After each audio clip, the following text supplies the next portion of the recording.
One of the greatest pitchers you've likely never heard of hails from Cuba. His nickname, El Diamante Negro, the Black Diamond.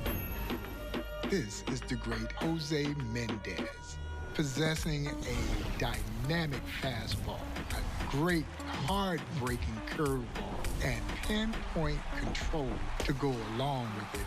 He dazzled not only in Cuba, but also in the Negro Leagues here in the United States with the great Kansas City Monarchs. And how did the great Major League manager John McGraw describe Jose Mendez? Only as a combination of Walter Johnson and Grover Alexander. That's pretty good.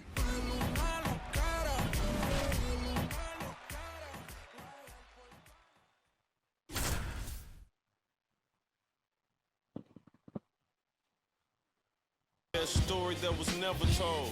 Keep in mind that I have several episodes. And he deals. Just off the outside edge. And that's how this game gets started. Headed down the line. And that drops foul.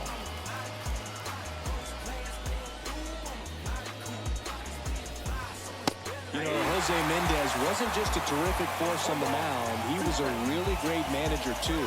He was the player manager for the Monarchs for 3 straight years as Negro National League champs. Got him looking. Mendez in full control now. Got him. Strikes out the side. The relationship between the Negro Leagues and Cuba and Spanish-speaking countries in general was a bond created by baseball. Negro League players would venture down to Cuba well before major leaguers would go there, and of course, they were welcomed with open arms. And as I reflect on my friend Buck O'Neill, who recalled going to Havana, as he would say, when Havana was Havana. Oh, it was absolutely beautiful, as Buck would recall, how much they enjoyed the scenery and the treatment that they were welcomed to when they came to Cuba. And then when the Cuban athletes would venture away from home to come play in the Negro Leagues, they got the exact acceptance here in the Negro Leagues. You see, the Negro Leagues just simply did not care what color you were. All they cared was, can you play?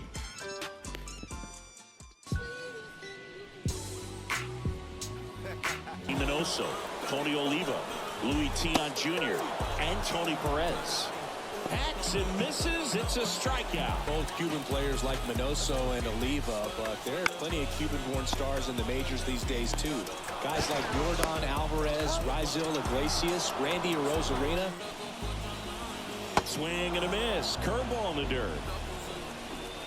And it beats him for the first out after the drop third strike.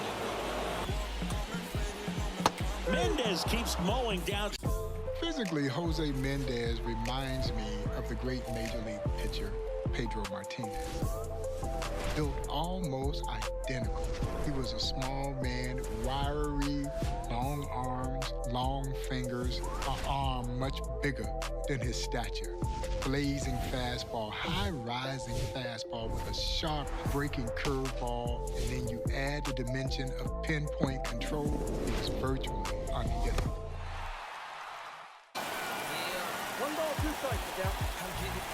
Got him! Huge strikeout there. And the righty deals. Got him! Mendez 1 out away from slamming the door for the Monarchs. Newman up. On the ground right side, Miller. Ball game. Mendez closes it. Jose Mendez's breakout season in 1908 as a youngster is one for the record books. The Cincinnati Reds had ventured down to Cuba as Cuba was open now for goodwill tours of baseball. Jose Mendez welcomed the Cincinnati Reds to his native Cuba by pitching 25 consecutive shutout innings. Oh, it gets even better. He would go on to add to that number, compiling 45 consecutive shutout innings against both minor and major league teams during that particular jaunt there in Cuba. I'm not sure you'll see that feat duplicated again. We don't know how to act wet. Whole team going dumb in the chat. Up the middle, Miller. And that's one away as the leadoff man is out in the 8th. Swing and a miss, struck him out. In the dirt. To third, tag, got him. Cuts and misses, it's a strikeout. Swings through it, and that's a strikeout. Here in the last half of inning number 9. And a swing and a miss, and that is the ball game. Jose Mendez had the stuff. He had all the stuff. So much so that the great James Leslie Wilkinson, the owner of the Kansas City Monarchs, would bring the Black Diamond over to Kansas City. Mendez responded as the Monarchs would become a juggernaut there in the Negro National League. Jose Mendez was a tremendous pitcher because not only did he start, he also closed games, many games, as a member of the Kansas City Monarchs. In 7 amazing seasons in the Negro Leagues, Jose Mendez posted a 30-9 one-loss record with a dazzling 3.46 ERA.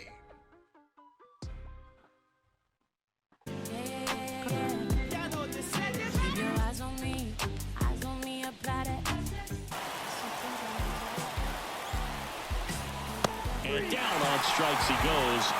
And a strikeout for the first out. This could end it. And that's the ball game. Jose Mendez with another shutout performance. Jose Mendez's dazzling pitching career was somewhat shortened by the fact that he had some arm trouble about 6 years into his career.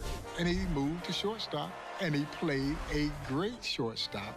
But when he needed to toe the rubber, Mendez summoned up the strength to get out on the mound, and he dazzled once again, helping the Monarchs capture the inaugural Negro Leagues World Series, an exciting 10-game series against the Hilldale Daisies out of Darby, Pennsylvania. And Jose Mendez was one of the stars of that series, winning the deciding game number 10 to bring the title home to the Heartland.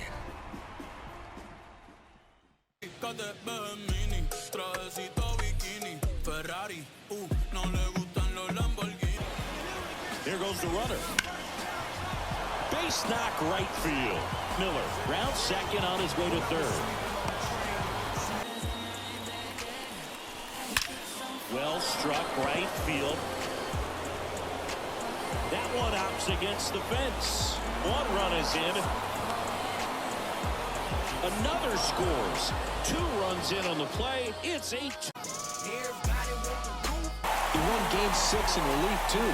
But what he did in Game 10 really was sensational. A 3-hit shutout to close out the series. Mendez kicks and delivers. On and miss. Struck him out. Jose Mendez just 1 out away from delivering the championship to Kansas City. It's over. Jose Mendez and the Kansas City Monarchs are...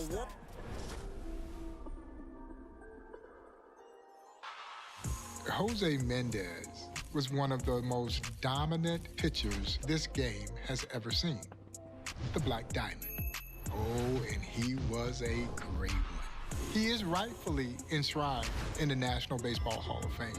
It's almost shameful that it took until 2006 for his induction, but he's finally where he absolutely belongs, in the National Baseball Hall of Fame as one of those stellar arms from both Cuba and the Negro Leagues.